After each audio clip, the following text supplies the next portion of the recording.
अगर हमारी कहानियां आपको पसंद आती हैं तो हमारे चैनल सुनो कहानी को जरूर सब्सक्राइब करें। जमाना कदीम की बात है। धूल उड़ाती हुई सदियों के पीछे एक ऐसी रियासत आबाद थी जिस पर एक अजीब सा बादशाह हुकूमत करता था। बादशाह दिल का बुरा नहीं था, ना ही जालिम, लेकिन उसकी सादगी और कम अक्ली पूरे महल में मशहूर थी। एक दिन बादशाह अपने महल में मुशीरों के साथ गपशप लगाता हुआ खड़ा था कि अचानक दो मुशीर आकर बादशाह को कहने लगे, बादशाह सलामत जेल में कैदी है जिसे बादशाह के वालिद ने सजाए मौत का हुक्म दिया था, लेकिन मौत के वक्त के करीब ही बादशाह के वालिद वफात पा गए। अब फैसला आपने करना है कि उसे मुआफ किया जाए या फांसी दी जाए। नासमझी में मुब्तला बादशाह ने बगैर सोचे समझे फौरन हुक्म दे दिया कि इस कैदी को फांसी दे दी जाए। कैदी एक निहायत चालाक, ज़हीन और हाजिर जवाब शख्स था। वो हरगिज नहीं चाहता था कि उसे यूं आसानी से मौत के हवाले कर दिया जाए, लेकिन बादशाह के हुक्म के आगे कौन ठहर सकता था। वक्त गुजरता गया और फांसी का दिन करीब आ पहुंचा। ऐलान होते ही पूरे दरबार और शहर में हलचल मच गई। जिस दिन सजा पर अमल होना था उसे एक वसीओ अरीज मैदान में लाया गया, जहां वुज़रा, उमरा और खुद बादशाह शाही तख्त पर बैठा तमाशा देखने के लिए मौजूद था। फांसी का तख्ता तैयार था और रस्सी पहले ही लटक रही थी। जब कैदी को फांसी के मकाम पर खड़ा किया गया और उसके गले में फंदा डाल दिया गया तो बादशाह ने हुक्म दिया कि 2 घोड़े लाए जाएं, क्योंकि वो मखसूस तरीके से फांसी दिलवाता था। हुक्म की देर थी कि 2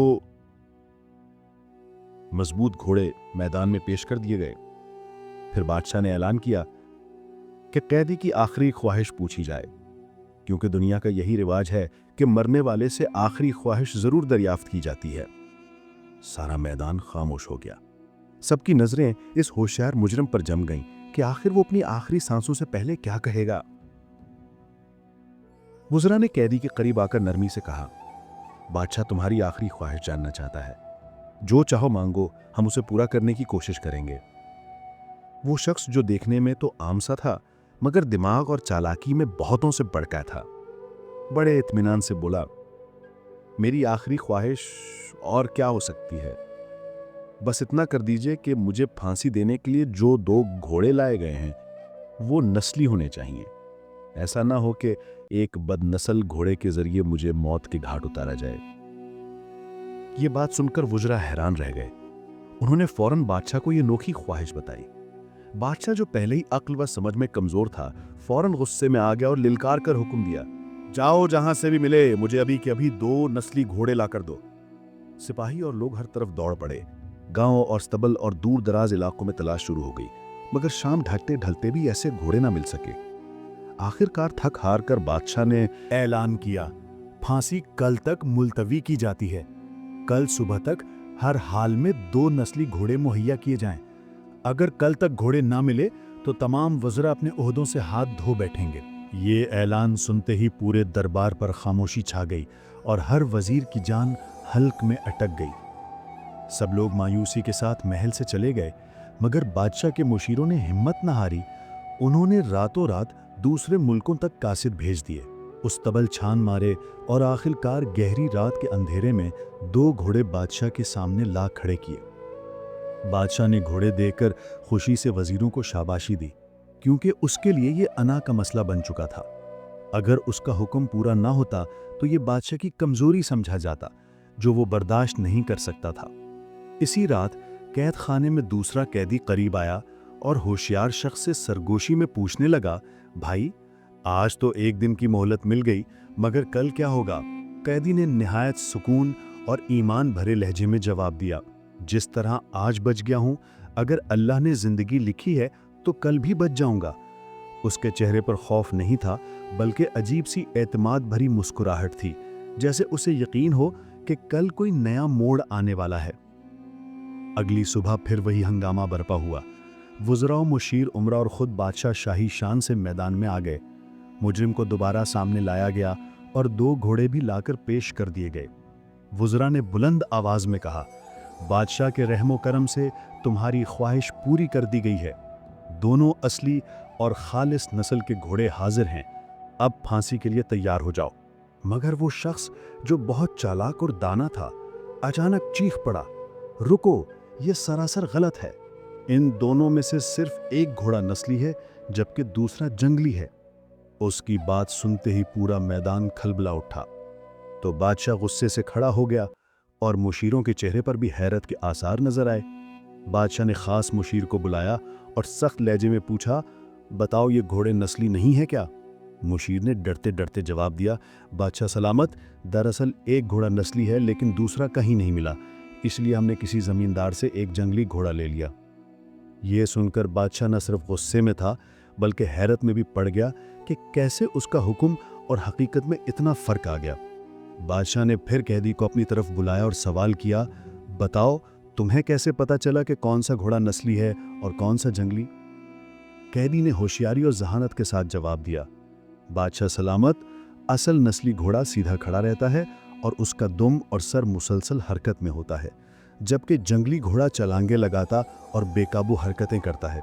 اگر آپ غور سے دیکھیں تو دونوں میں واضح فرق نظر آئے گا۔ یہ جواب سن کر پورے دربار میں خاموشی چھا گئی اور سب کے منہ سے صرف حیرت کے لفظ نکلے۔ بادشاہ نے اس کی عقل مندی اور ہوشیاری کو دیکھ کر سوچا، یہ شخص واقعی غیر معمولی عقل والا ہے۔ اس نے فوراً فیصلہ کیا کہ اس کی موت کے بجائے اسے زندہ رہنا چاہیے تاکہ اس کی ہوشیاری اور تدبیر کا فائدہ ریاست کو پہنچے۔ لہٰذا بادشاہ نے حکم دیا کہ اس کی پھانسی منسوخ کی جائے اور اسے عمر قید کی سزا دی جائے۔ قیدی کو دوبارہ جیل میں لا کر بند کر دیا گیا۔ اب عمر قید جیسی سخت سزا کوئی معمولی بات تو نہیں تھی۔ رات گہری ہوئی تو دوسرا قیدی قریب آیا اور حیرت سے بولا، بھائی تم واقعی بڑے ہوشیار نکلے، مگر اب بتاؤ کہ اس عمر قید سے کیسے بچو گے؟ یہ تو پکی قید ہے، یہاں تو روز آدھی روٹی کے لیے لڑنا پڑے گا، پھانسی ہی بہتر تھی، کم از کم ایک بار کا درد ہوتا۔ اس عقل مند قیدی نے پرسکون لہجے میں جواب دیا، میں نے کل بھی کہا تھا کہ جو اللہ چاہتا ہے وہی ہوتا ہے۔ اگر اللہ چاہے تو یہ عمر قید بھی ختم ہو جائے گی۔ انسان سوچتا کچھ ہے مگر فیصلہ اوپر والے کے ہاتھ میں ہوتا ہے۔ وقت گزرتا گیا۔ کچھ عرصہ بعد بادشاہ کے محل میں ایک قیمتی ہار لایا گیا جسے بادشاہ خریدنا چاہتا تھا۔ یہ ہار چمکتے ہوئے ہیرے جواہرات سے بھرا تھا۔ تاجر کا دعویٰ تھا کہ ہار کے تمام ہیرے اصلی اور قدرتی ہیں، مگر کچھ مشیر بضد تھے کہ ہیرے نقلی ہیں۔ بادشاہ پہلے سے ہی سمجھ بوجھ میں کمزور تھا، اسی لیے شک میں پڑ گیا۔ ہار اسے بہت پسند بھی تھا، مگر اصلی اور نقلی کی الجھن نے اسے فیصلہ کرنے سے روک دیا۔ اسی وقت بادشاہ کو وہی ذہین مجرم یاد آ گیا جس نے گھوڑوں کا فرق فوراً بتا دیا تھا۔ بادشاہ نے فوراً حکم دیا کہ قیدی کو دربار میں حاضر کیا جائے۔ جب وہ آیا تو بادشاہ نے کہا، اب تمہاری عقل کا اصل امتحان ہے۔ یہ ہار دیکھو اور بتاؤ کہ اس میں موجود ہیرے اصلی ہیں یا نقلی۔ قیدی نے نہایت غور سے ہار کو دیکھا اور تھوڑی دیر سوچ کر بولا، بادشاہ سلامت، مجھے یہ ہار کچھ وقت کے لیے دے دیں، میں پوری تحقیق کے بعد بتا دوں گا۔ اجازت ملی تو وہ ہار لے کر دربار سے باہر چلا گیا۔ کچھ دیر بعد وہ لوٹا اور پورے اعتماد سے کہنے لگا، بادشاہ سلامت، اس ہار میں صرف 2 ہیرے اصلی ہیں، باقی سب نقلی ہیں۔ بادشاہ نے فوراً تاجر کو بلایا اور حیرت کی بات یہ کہ تاجر نے بھی یہی بات سچ ثابت کی۔ بادشاہ ایک بار پھر اس شخص کی عقل مندی پر حیران رہ گیا۔ بادشاہ حیران تھا۔ اس نے فوراً پوچھا، بتاؤ تمہیں کیسے پتا چلا کہ کون سا ہیرا اصلی ہے اور کون سا نقلی؟ قیدی نے بڑے اطمینان سے جواب دیا، بادشاہ سلامت، اصلی ہیرا سورج کی روشنی میں گرم نہیں ہوتا، جبکہ نقلی ہیرا جلد گرم ہو جاتا ہے۔ میں نے بس یہی آزمائش کی اور فوراً فرق سمجھ آ گیا۔ بادشاہ اس جواب سے خوش ہوا اور شاباش دیتے ہوئے حکم دیا کہ اسے انعام میں 5 روٹیاں دے دی جائیں۔ اسے لگا کہ وہ بڑا انعام دے رہا ہے، مگر جب قیدی کو واپس جیل کی طرف لے جایا جا رہا تھا تو وہ دل میں بھرا طنز ضبط نہ کر سکا۔ اس نے غصے اور حقارت سے کہا، یہ کیا ہے؟ اتنی بڑی عقل مندی کا صلہ صرف 5 روٹیاں؟ یہ نان بائی کا بچہ سمجھتا کیا ہے خود کو؟ اسے ذرا سا بھی شرم نہیں آئی؟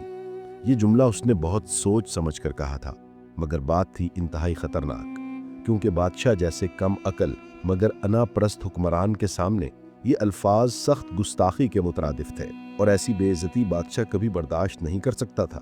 جیل میں داخل ہوتے ہی دوسرا قیدی جلدی سے اس کے پاس آیا اور گھبرا کر پوچھا، تم نے مشیروں کے سامنے کیا کہہ دیا ہے؟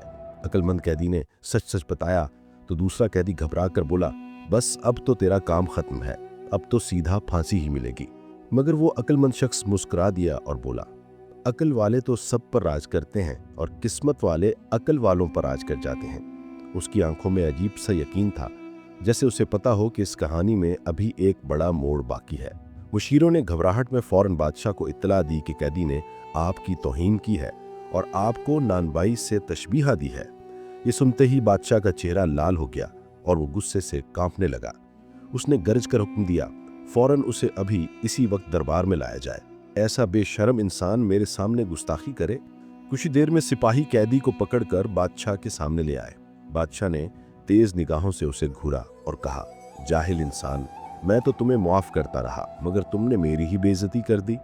कैदी ने बड़ी नरमी और एतमाद से जवाब दिया, बादशाह सलामत, मैंने झूठ नहीं कहा। अगर आपको शक है तो सल्तनत के तमाम बुजुर्गों से पूछ लें कि आपके वालिद कौन थे और क्या काम करते थे।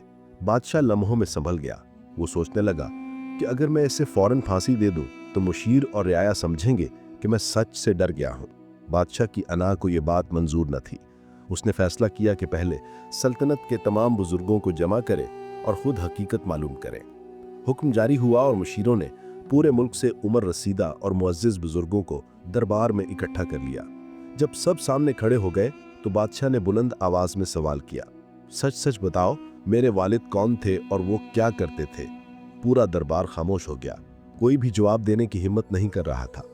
दोबारा सवाल दोहराने पर एक बूढ़ा बुजुर्ग आगे बढ़ा और थरथराती आवाज में बोला, बादशाह सलामत, हकीकत यह है कि आपके वालिद से पहले इस सल्तनत पर एक खानदानी बादशाह हुकूमत करता था।